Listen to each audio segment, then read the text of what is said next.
Marvel Studios. Ms. Marvel, one of several Marvel Cinematic Universe shows coming to Disney this year, will premiere on June 8.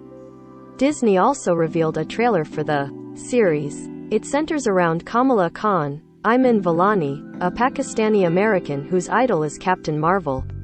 It's not too much of a spoiler to say that Kamala gains cosmic powers of her own, such as super strength and a shape-shifting ability, seemingly through mystical bracers. On top of becoming a superhero, Kamala has to contend with more ordinary aspects of life as a teenager, including high school crushes, career counseling and parents. Ms. Marvel, who'll be familiar to those who've read the comics or played Marvel's Avengers, is the MCU's first Muslim superhero. She'll also appear in The Marvels, which is scheduled to hit theaters on February 17, 2023. Before Ms. Marvel premieres, Moon Knight, which stars Oscar Isaac, will debut on March 30. On Wednesday, all the MCU shows that were previously exclusive to Netflix, including Daredevil, Jessica Jones and Luke Cage, will arrive on Disney.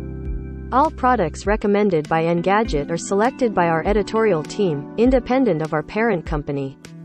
Some of our stories include affiliate links. If you buy something through one of these links, we may earn an affiliate commission.